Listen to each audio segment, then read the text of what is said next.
Assalamualaikum warahmatullahi wabarakatuh. Selamat pagi semuanya. Hari ini kita akan belajar tema 1, indahnya kebersamaan. Subtema 2, kebersamaan dalam keberagaman, dan pembelajaran pertama. Sebelum kita mulai pembelajaran pada hari ini, silahkan berdoa menurut agama dan kepercayaan masing-masing dan disiapkan alat tulisnya. Materi yang akan kita pelajari pada hari ini yaitu pertama gagasan pokok dan gagasan pendukung dalam bentuk diagram, yang kedua cara menghasilkan bunyi pada benda, yang ketiga keragaman agama di Indonesia.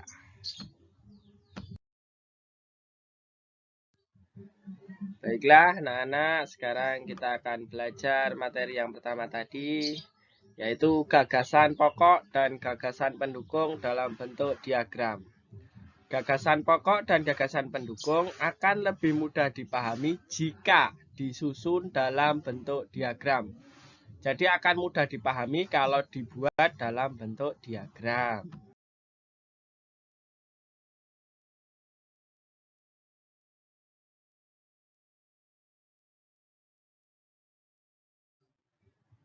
Nah, berikut ini adalah cara menentukan gagasan pokok dan gagasan pendukung dalam bentuk diagram.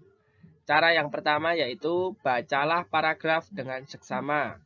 Cara yang kedua, cermatilah kalimat pertama hingga kalimat terakhir. Cara yang ketiga, tentukanlah gagasan pokok dan gagasan pendukung paragraf. Yang keempat, gagasan pokok adalah bagian inti. Dapat ditulis di bagian atas atau tengah. Yang kelima, gagasan pendukung adalah cabang-cabang dari gagasan pokok. Dapat ditulis di bagian samping atau bawah gagasan pokok.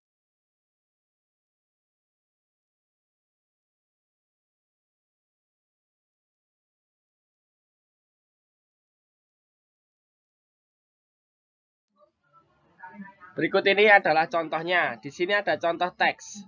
Indonesia memiliki berbagai bahasa daerah, misalnya bahasa Batak, bahasa Jawa, dan bahasa Sunda. Keragaman bahasa di Indonesia tidak membuat bangsa Indonesia terpecah-pecah. Bangsa Indonesia tetap menjaga persatuan dan kesatuan.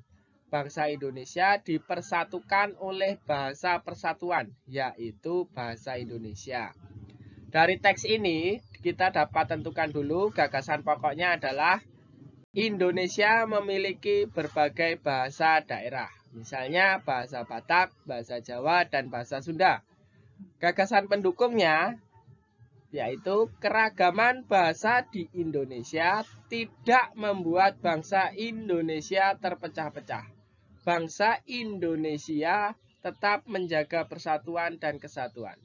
Bangsa Indonesia dipersatukan oleh bahasa persatuan, yaitu bahasa Indonesia. Itu adalah gagasan pendukungnya. Langkah pertama, jadi kita tentukan dulu gagasan pokoknya, gagasan pendukungnya.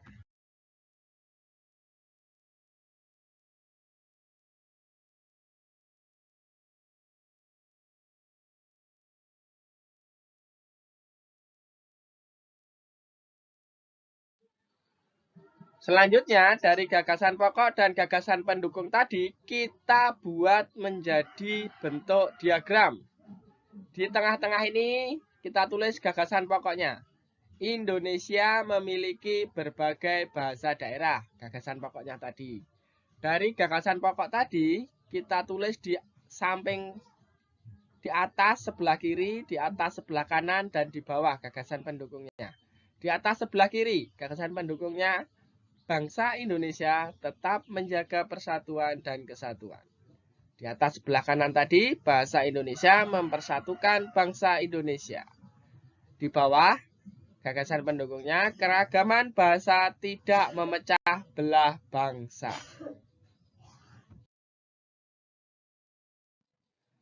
Selanjutnya kita lanjutkan materi yang kedua ya anak-anak, yaitu cara menghasilkan bunyi pada benda. Sumber bunyi adalah semua benda yang dapat menghasilkan bunyi. Jadi semua benda yang bisa menghasilkan bunyi itu disebut sumber bunyi. Bunyi dihasilkan oleh benda yang bergetar. Contohnya di sini ada pita suara yang bergetar ketika berbicara. Nah, itu juga termasuk sumber bunyi. Contoh yang kedua, senar gitar ketika dipetik. Nah, ketika dipetik itu gitar akan bergetar. Nah, itu juga disebut sumber bunyi. Intinya adalah semua benda yang bisa menghasilkan bunyi itu disebut sumber bunyi. Nah, salah satu contoh sumber bunyi yaitu adalah alat musik. Berikut adalah alat-alat musik yang merupakan sumber bunyi. Yang pertama adalah biola. Senar biola yang digesek menghasilkan bunyi. Bunyi dihasilkan dari senar yang bergetar. Jadi biola itu dimainkan dengan cara digesek. Sumber bunyi yang kedua yaitu marakas. Marakas yang digoyangkan akan menghasilkan bunyi. Butiran dalam marakas saling bertumbukan sehingga menghasilkan bunyi.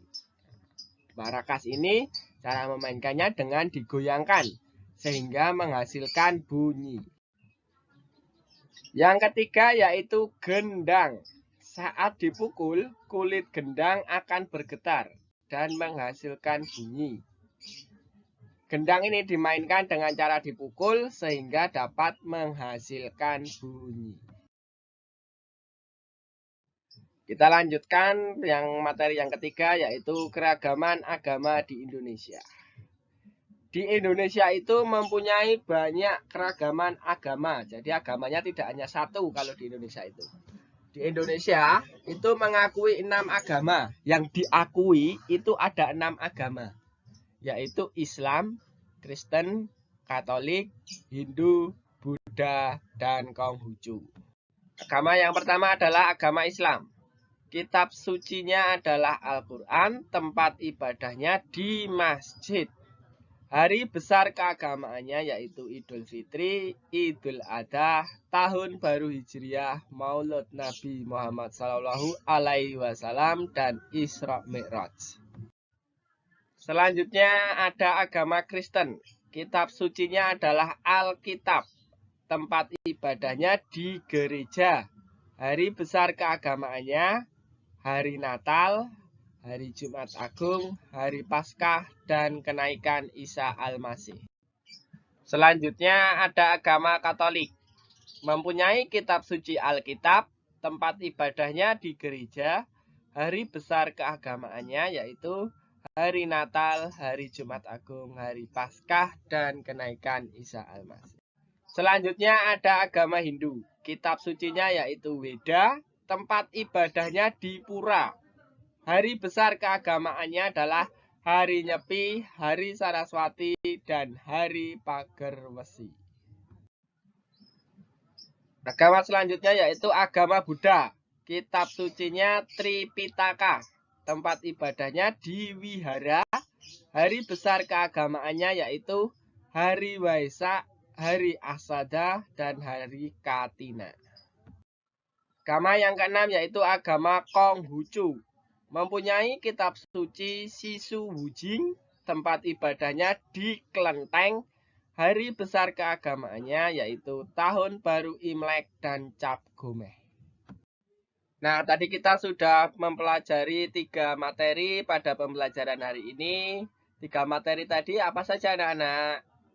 Ya, yang pertama tadi kita belajar menentukan gagasan pokok dan gagasan pendukung dibentuk dalam bentuk diagram.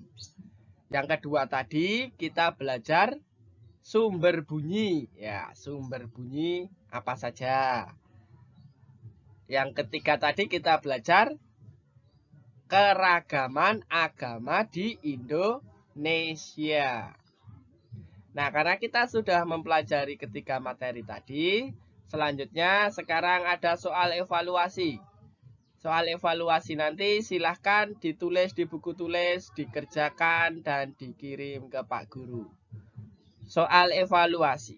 1. Sebutkan cara menentukan gagasan pokok dan gagasan pendukung dalam bentuk diagram.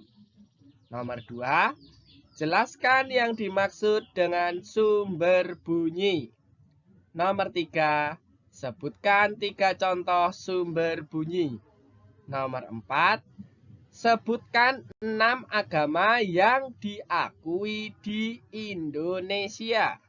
Nomor 5, sebutkan kitab suci dan tempat ibadah 6 agama yang ada di Indonesia. Silahkan dikerjakan sendiri-sendiri. Selamat mengerjakan anak-anak. Untuk pembelajaran hari ini cukup sampai di sini. Sekian dari Pak Jafar. Wassalamualaikum warahmatullahi wabarakatuh.